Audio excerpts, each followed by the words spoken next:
Poverty limits our imagination. This is a sentiment that many people have expressed before. In contemporary material society, many people, once they acquire wealth, immediately desire to buy luxurious homes and fancy cars, hoping to let everyone know they have succeeded. However, truly wealthy people are often referred to as invisible rich people. They don't like to show off their wealth, and sometimes don't even want others to notice that they are wealthy. In fact, this may be the quality that truly wealthy people should possess. Money is the basic guarantee of people's lives. So many people like to flaunt their wealth, which is actually a sign of insecurity. Truly wealthy people do not deliberately show off their wealth because they do not need to prove themselves stronger than others through their wealth, nor do they need to gain more recognition in this way.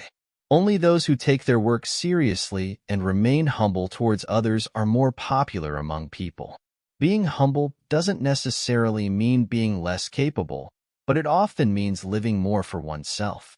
On the other hand, being flamboyant doesn't necessarily mean being capable. It just means wanting to appear glamorous in others' eyes. The most precious things in life are not wealth, but a healthy body and a happy family. These have nothing to do with others.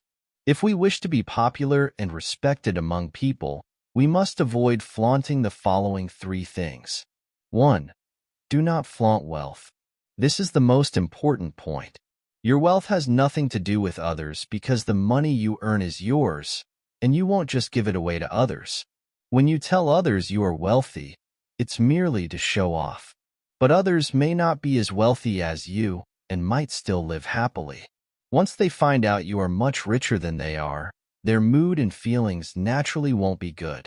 Even if they don't feel jealous, they may intentionally distance themselves from you.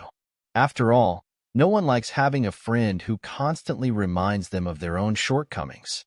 Not to mention, if some people with ulterior motives find out you are wealthy, they might harbor ill intentions. The saying, "man will die for wealth as birds will for food," isn't just empty words. The most important thing is that someone who has wealth today might lose everything tomorrow, or even end up in debt.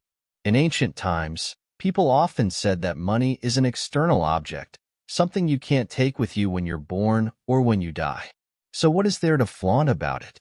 Some people may value wealth and money highly and feel extremely happy and satisfied when they have it, but not everyone thinks the same way or holds the same values. Therefore, flaunting one's wealth is a behavior that can easily annoy others and is the quickest way to reduce one's popularity. I once read a story about how wealth cannot buy respect. A wealthy man was very rich, but others didn't respect him, which made him very upset. He wondered, why do people look down on him despite his wealth? One day, while walking down the street, he encountered a ragged beggar. The wealthy man gave the beggar a gold coin, expecting the beggar to be deeply grateful. But the beggar didn't even look at him, being too preoccupied with picking lice off himself. Angrily, the wealthy man asked, "Are you blind? I gave you a gold coin. Why aren't you properly thanking me?" The beggar replied, "What you give is your business. If you're not happy, you can take it back." Infuriated, the wealthy man gave the beggar 10 more gold coins, but the beggar still didn't care. Stomping his feet, the wealthy man exclaimed, "I gave you 10 gold coins. I am a wealthy man. Why don't you respect me?" The beggar lazily replied, "What does your wealth have to do with me? Respecting you is my choice." The wealthy man asked, "If I give you half of my fortune, would you respect me then?" The beggar rolled his eyes. "If you give me half your fortune, we would be equally wealthy. Why would I respect you?" The wealthy man then asked, "What if I gave you all my fortune? Would you respect me then?" The beggar laughed at him like he was a fool. "If you give me all your fortune, you would become a beggar, and I would become a wealthy man. Since I would be the wealthy one, why should I respect you?" You see, whether others respect or welcome you has little to do with whether you are wealthy. 2. Do not flaunt connections. We may meet many people by chance and know many people, some of whom may be prominent figures. But many of these people only exist in our contact list. We may tell others we know someone important, but the other person may not actually be someone we can leverage as a connection. Having influential people in your circle isn't something worth bragging about because the achievement belongs to them, not to you. Using others' achievements to flaunt oneself is hard to convince people. It's like two equally downtrodden people coming together, with one mocking the other for not being as successful as someone else. But are you as successful as that someone you mentioned? When both are struggling through the storms of life, where do you get the confidence to use someone else's success to mock someone who is similar to you? Some people like to compare, to flaunt, but they don't have enough strength of their own.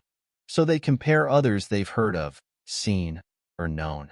For example, someone in your circle is wealthier than you. You might say, "Look at my colleague's relative's neighbor's child, who was the top scorer in the college entrance exam." Hearing this, even if the other person plays along on the surface, they will secretly wonder, what does the person you're flaunting have to do with you or me? Acting all high and mighty on behalf of others will cause many people to avoid you. Flaunting your connections carries another risk. It may put you in a difficult position. If the person you're flaunting isn't actually that close to you, but a friend takes it seriously and asks you to approach them for a favor, what will you do? False things will eventually be exposed, and when they are, your image in the eyes of others will be severely diminished. Over time, you will be seen as nothing more than a braggart. How can such interpersonal relationships possibly be harmonious? 3. Do not flaunt your children. In the eyes of many parents, their children are the most beautiful, the most outstanding, the most adorable, and the most well-behaved, embodying all the virtues of the universe. Every child is number one in their parents' eyes. You have your number one, and others have theirs too. Every child is different, with different personalities and different strengths. Every child can be excellent in their own way. When someone flaunts their child's advantages, it is inevitable that other parents will feel unhappy. Your child is all around great, but my child is no slouch either. And although the achievements and growth of children are partly due to the education and guidance of their parents, they also reflect the children's own efforts and hard work.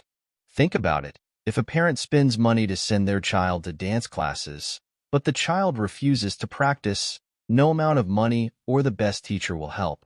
Is this because the parents didn't fulfill their responsibilities? Not entirely. Therefore, every child's achievements involve their own efforts. It's the joint effort between two generations, parents and children.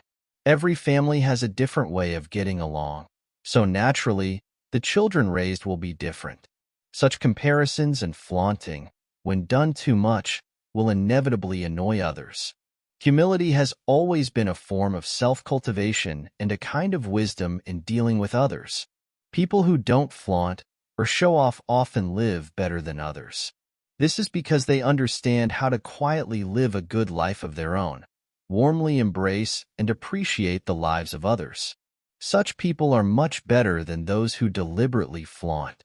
Flaunting oneself only satisfies one's own vanity but hurts others, ultimately making one unpopular in a crowd. Humans are social animals. We all live in groups. Therefore, making people like you and wanting to be friends with you is the true measure of success.